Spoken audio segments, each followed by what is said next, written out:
my husband's teenage boys, and the house that we had built is, I mean, we're not really set up. Today marks 1 month.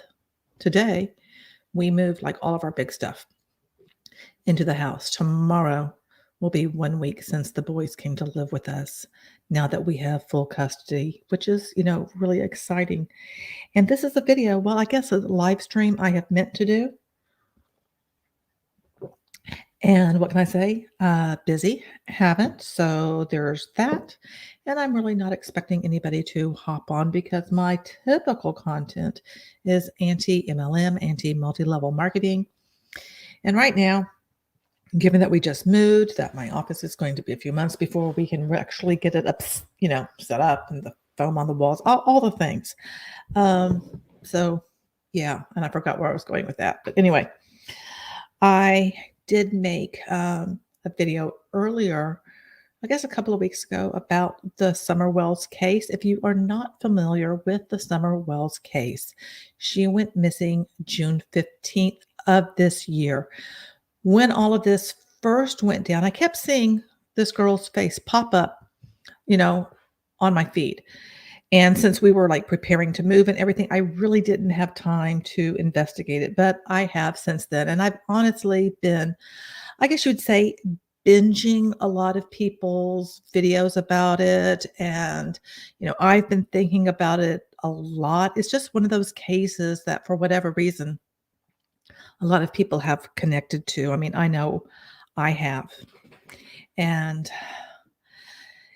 I guess it's a very challenging case. So let me get into it a little bit and I'm not going to get the entire timeline right. I'm just trying to kind of give an overview of the story in case you don't know it.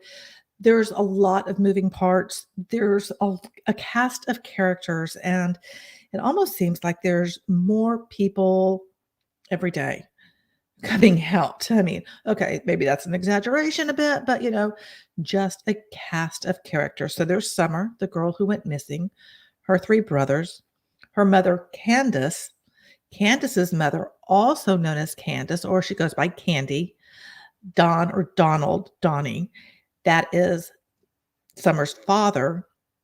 And then there is this woman, Allie, who was friends with Candus, the mother, not anymore. And there's a 15-year-old boy who people call Macbeth or just refer to as H since he is a minor, don't really want to go there, so to speak. And then there are these people from the church that the Wells attend, which they go to the Seventh-day Adventist Church, which myself, so I have. Hey, Anna, how are you doing? Oh, it's really hot in Houston as well.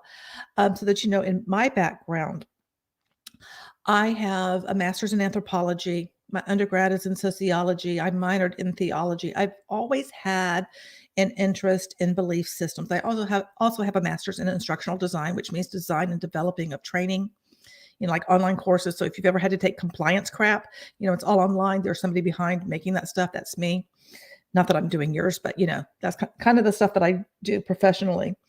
And so I say all of that so that that when I do mention the church and everything, it's because I'm interested in belief systems. I'm interested in, what are the social norms. And that's something that just really kind of piqued my interest because it has me questioning a lot of things. So I say that because there's also a couple of people from the church that have spoken out. And as far as I know, they've kind of now distanced themselves from this entire mess. And honestly, I can't say that I blame them. There's also Grandma Candus's friend, Rose. There's also another missing relative, Rose Bly, which is Candus's sister. So, I mean, like I said, there is just this cast of characters that goes on and on and on and on. And in addition to all of that, there is alcohol abuse, possible other substance abuse, which really seems very evident. Plus, the Wells live just not in a rural location. I mean, it's isolated, very, very isolated. And both Candace and Dawn have police records, So, I mean, it's just like there's so many things that just from jump just stink. as far as I'm concerned.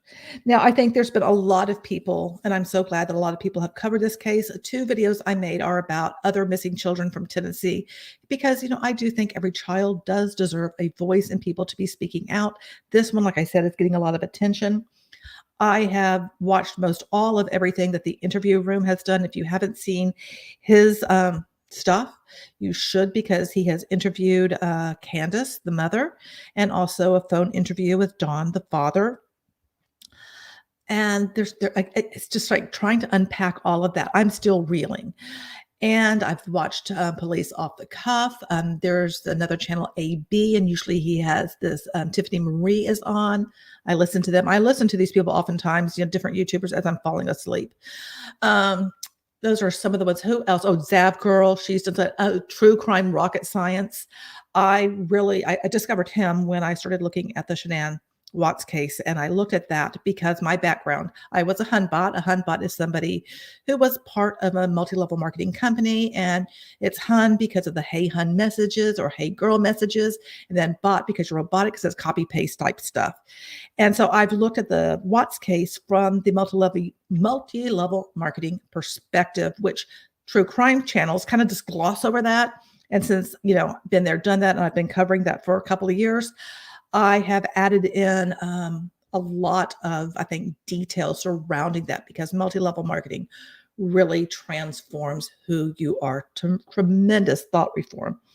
And when I've looked at the Summer Wells case, I look at Don, and there's a lot of what he does that I'm like, he seems incredibly manipulative to me.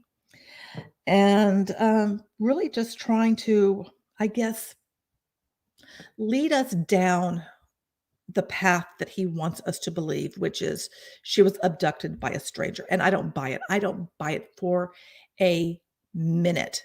I mean, given that originally it was thought that there was 20 dogs on property, and with Candus's interview with the Interview Room, she said that people drop off their dogs because they live in the country, and like more dogs join, which I can understand. I don't live in the country, but I have lived kind of in the country. I know people who have, and I know people who lived in the country here in Texas, and dogs show up because people in the country kind of look at animals a little bit differently than us city folks. I'm a city folk. I have 2 dogs, Chalupa and Tamale. They're behind me. If you hear any scratching or any weird things, it's probably one of them.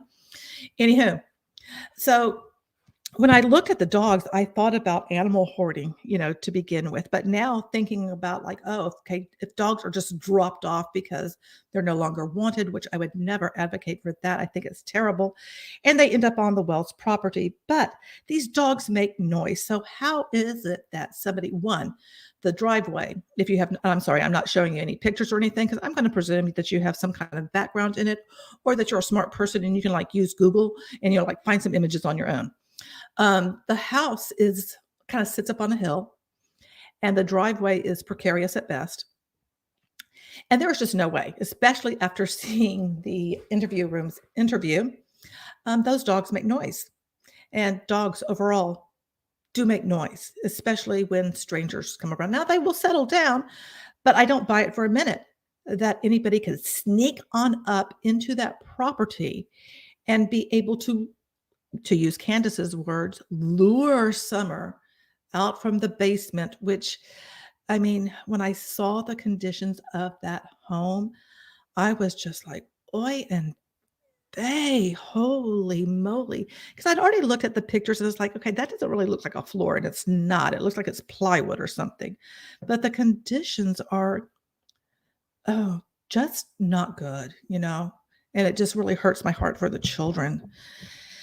And like I said, there is, like substance abuse that's been speculated upon. And Candus herself, on her Facebook, she talks a lot about weed. She has posted a lot about alcohol. There's just all kinds of things. Tennessee itself is known to have a high degree of opioid use. So there's all kinds of things going on. And the home just seems like in such disrepair. And I think that, your surroundings, and I really get this. I'm also a former classroom teacher. And I've taught 3-year-olds all the way through college. So, I've dealt with all kinds of levels. Hey, I don't know if it's ugly, but hello. I'm like, oh, I use oi and they like all the live long. um, and now I forgot where I was. Oh, well, I'll just keep on babbling. I don't really have a plan, like I have some notes, but I don't have everything like laid out nice and neat. So I apologize if this is just really kind of messy, but it's really me wrapping my head around all of this and just sharing with you all of it. But again, I go back to the social norms. Okay, I'm thinking about the Seventh-day Adventist Church. And I wanted to know, more about that belief system, because to me, I do think that's critical. And there are some people that are like, oh, people are picking apart their lives. Well, in order to understand why is summer missing, you need to unpack every little detail and examine it, go through it with a fine-tooth comb to really try to understand what is going on. What are the dynamics going on within this family structure? Because both Candus and Dawn, there is SA in the backgrounds of both of their families. And that's concerning. It's also concerning to me that in his interview with the interview room, Dawn said that the 5-year-old Summer, that she has been sleeping in, the parents' bed. And that just struck me as odd. Now, I can understand a young child, having nightmares and it's like, hey, mom, dad, can I come sleep with you? That happens. But on the regular, makes me really uncomfortable. Plus, Don's son, Don Jr., he has a history of SA himself. All of that alarm bells in my head go ring, ring, ring, They really, really do. But back to the social norms of the church. One of the things that I noticed, and I don't have it online, and the way I'm set up right now, it's like really hard for me to get to my keyboard because since we moved, I have this like black foamy box in front of me. I can't really see anything. So I just have a really weird setup right now. So sorry. Anyway, from what I can remember, it's like they have, I would say, very strict, and I don't want to say rules, but, for lack of a better word right now, just say, rules of like what they do. And one of them is, like no drinking, no smoking, no drugs or anything like that. Well, and the Wells, all the above, do all of that. And I want to say in a video that I heard Dawn say, and correct me if I'm wrong, because I may get this wrong, but I could swear he said, or maybe I misheard it from someone, that his father was a Mormon. And I also had heard Dawn say something that was like anti-Mormon kind of a thing. And Mormons also have a very strict kind of a background. And I'm more familiar with that because of covering multi-level marketing. There's a lot of people in Utah, a lot of Mormons involved in multi-level marketing. That's a whole different story. And I cover that all the live long, on other videos I do. So when I looked at, what is the same? Well, they both have prophets in terms of the SDA and Mormons, and I'm going to say it's Ellen White, if I'm getting the name right, because I'm going off of memory, for SDA. And so they go off of her teachings. But there are, some strict, rules for everything. And it seems to me like women, like gender roles, there's the division of labor is very, very, very traditional. And so I kind of wonder, how does that play out in the Wells home, especially when we look at whether or not there was a lice infestation. And so that is why Summer's head was shaved. And that's why Candus shaved her head. I mean, is that true? I don't know. It just seems odd. Or, it also made me think, it's Candus, or was Candus trying to protect Summer in some way and make her look less girly? I don't know. Summer, if you've seen, I would say Zab Girl unpacked all of the videos of Summer at the SDA church, and her dress and behavior and demeanor is, different than other children. Usually when you go to church, as a child, you learn what to do by watching other people. For instance, when I was a classroom teacher, and one year I was teaching 2nd through 5th grade science. I did that for a few years. And so I would teach the kids what they needed to do, to how they enter the room, how they find supplies, how they do everything within that classroom setting. And they watch each other and remind each other. And so when I watched Summer at the church, it was like she's the only child wandering on up, I don't know if they call it an altar or what they call it. So I apologize that I don't know what it's called, but wandering up to where people are speaking and stuff. And also wanting to be held by Robin, which Robin is so very nice and loving towards Summer. And I'm sure the girl has needed that.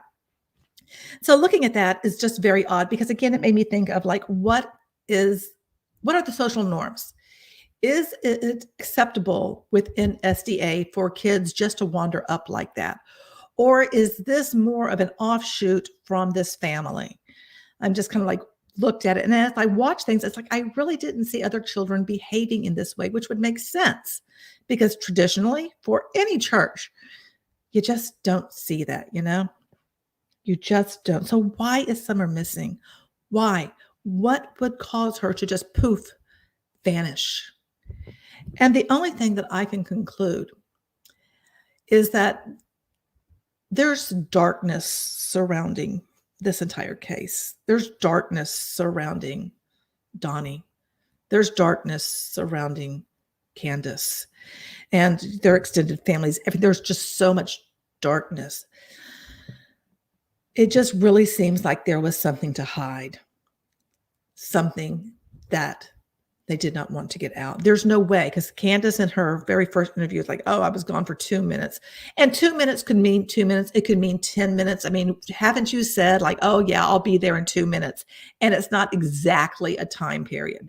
But whatever that case is, I still don't buy it that somebody snuck on up there, up that steep driveway around all those dogs and got Summer to come out from the basement. It doesn't make sense. It makes more sense to me that she was in the way in some sort, I don't expect that we will find her walking around. I don't know if we will find anything else. I hope we do, because that baby needs to be laid to rest. Big time. It really hurts me that here we are sneaking on up to 60 days, 2 months, and nothing. Now, one of the things that came out in stuff that I was watching is that Candus liked, having boy children. And I don't think she was all that happy that she was pregnant with a girl with Summer. And I kind of wonder, why? What's going on with that? And Dawn said that Summer just like always wanted to be around him, which seems a little bit odd. It seems a little bit odd that a girl child would not bond with their mother.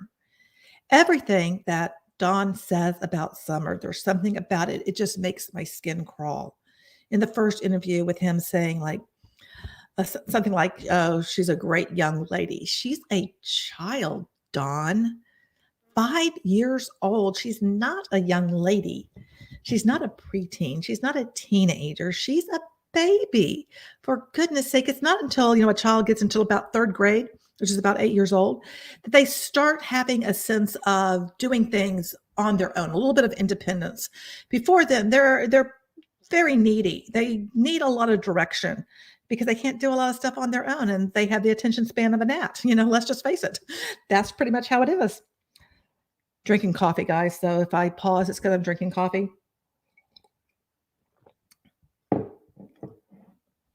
Oh, Jess, you do keep up with the case. Yeah, it's a heartbreaker. It really is a heartbreaker. But the thing that I see about Dawn is that he has 2 faces. And the 2 faces Dawn has are very familiar to me because of my stepfather. My stepfather was an alcoholic. And he was not a pleasant man at all. And he also hid behind religion. And I see Dawn doing that. Now, what Dawn did yesterday, I don't know if you're familiar with this or not, but, he was posting a lot on Facebook, and everything seemed to have this kind of like religious overtone to it. It's almost as if he was using that to be like, look what a good person I am. Look, I'm so religious, so therefore I'm a good person. It's like, who are you trying to convince, Dawn? Yourself? or other people, because most of the world ain't buying what you're selling. Go peddle those papers on a different street corner, because we're not buying it, Donnie. We're just not buying it. But it seems that, he goes on the attack of anyone who is talking about the case. He's gone on attack of the interview room, even though he agreed to do the phone interview. He goes on attack on anyone and everyone, on the people in his family that have spoken out against him about SA. And he hasn't admitted to SA. He's spoken out against. It's just like, anyone says anything, unless you are saying, oh, yeah, she was probably abducted, then you become a target for Donnie. And, I just think more people need to keep on talking about it and asking him why. And I got the whole why because I was listening to AB last night and this morning and Tiffany, and they said that why is Summer missing? We need to start asking why. Why, Dawn? Why is she missing? Why is Summer no longer around? I'm not asking where she is. I'm not asking what happened to her. I'm asking why. Why is she missing? I want to know why. What do you guys think? Why do you think Summer is missing? Was she going to start telling stories because she was going to go to school? This was going to be her first year in school. She was going to start kindergarten. And I find it very odd that the last picture, well, it's from a video. They got a screen grab.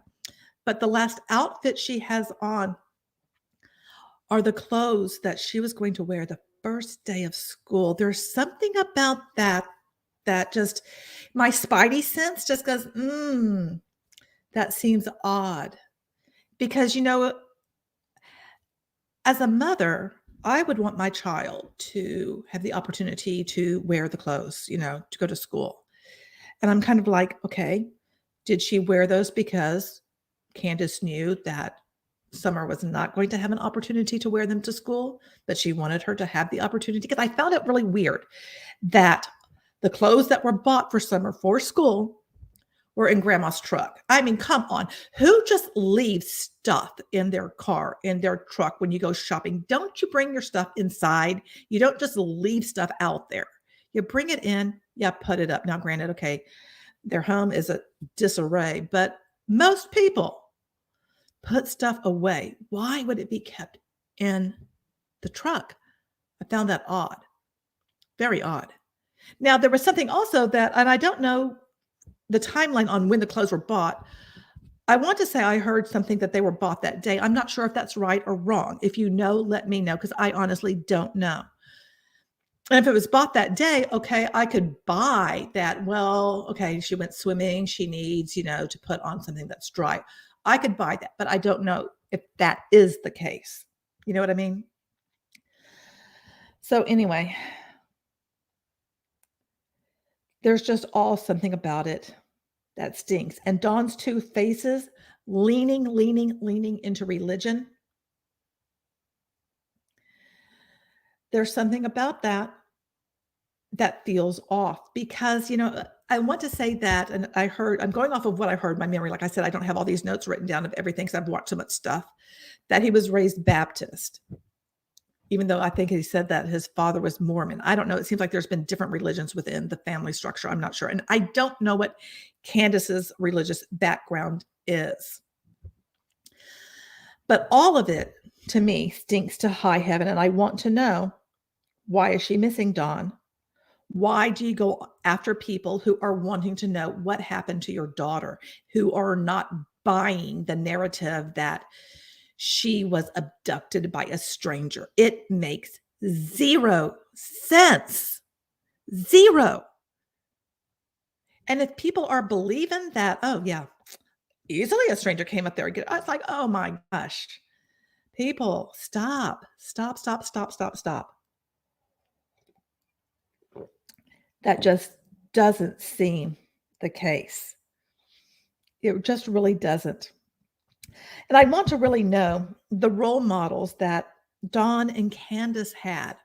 Because, we did learn a bit about Candus's background, that basically she was with like a, carny set through 19. And then she went to go live with her mother. She met Dawn when she was in Arkansas. He used to live in Arkansas. But I want to know, like, in their background as children, did Candus go through SA? I wonder about that. Did Don himself go through SA? Was Candus aware if this was happening with Summer, if SA was going on with Don and Summer? Was Candus witness to it? Because I feel like Candus is an abused spouse. There's a lot of when I watch her, it's like, when you have someone who is controlling in your life, and I'm going to use my mom as an example because my stepfather literally eliminated all of the friends in my mother's life. And I look at Candus and she talks about how she really isn't around other people other than her family. And then Don does this whole thing about how we only want to be around good people. And it's like, again, who are you trying to get to buy that, Don? Who? Yourself? Other people? Because it's also been noted that there's been like people doing drugs on your property and stuff. I mean, there's all kinds of things. And some of it could be hearsay, but there's so much of it. It's hard for me to ignore. It's very hard for me to ignore.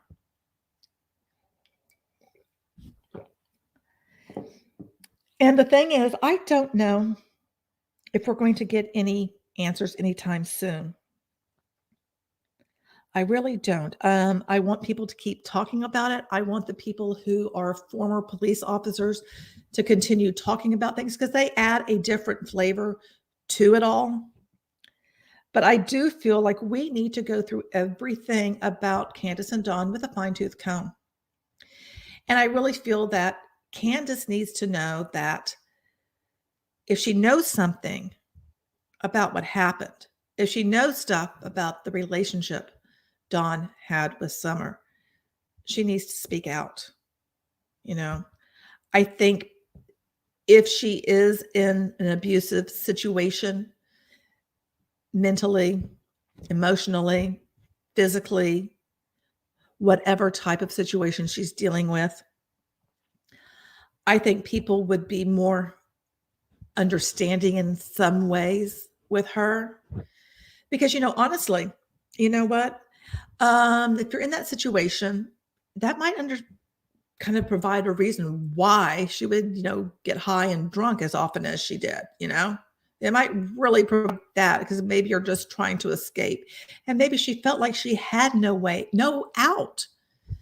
And when you're in a situation where you don't have a way out, my mother didn't feel like she had a way out for my stepfather at all. And you feel trapped. And so you're just living with that abuse over and over and over again. So it kind of makes me wonder if there was some sort of deflection so that she didn't take on as much of abuse if Summer became a target. I don't know. I'm looking at what we do know, and I'm just questioning. Now, people may come at me and say, oh, you don't know this. No, I don't know this. I'm saying I don't know this. And you can say, I'm speculating. Yeah, I am questioning. I am wondering what is going on. What was happening in this family? What does Candus know that she is not telling? Does Candus know why Summer is missing? Because somebody does. Somebody knows. And I'm pretty sure Dawn knows. Pretty sure Candus knows. And I'd be really surprised if Grandma doesn't know. There might be other people that have suspicions, around them. I don't know. Well, guys, that's really about all that I have. I'm not providing like great insight, but I did want to just kind of like bring up things that are on my mind. But I do want you guys to look into the background because I'm not pulling it up because of the weird situation I have with trying to do any kind of videos in our new home. Look up what are the norms for the SDA because it's pretty strict. And I find that interesting that Dawn would gravitate towards such strict belief systems. And I just feel like he keeps on, it's even come out of his mouth that he thinks that Summer is no longer with us. I mean, what parent does that straight off the bat? I don't know. I know I wouldn't. Anyway, I'm going to get going because I'm going to fix breakfast tacos for my two boys and for my husband. So I'm going to have to get to that, but I did want to come on here for a little bit and just chit chat. If you have any ideas of any kind of other live streams you'd like me to do, either about summer or about the multi-level marketing thing, I'm thinking about doing something about Beachbody Summit. I have plenty to say about that. I have some other recorded videos coming out. But until next time, thank you so much for being here. And remember, you're beautiful and I love you.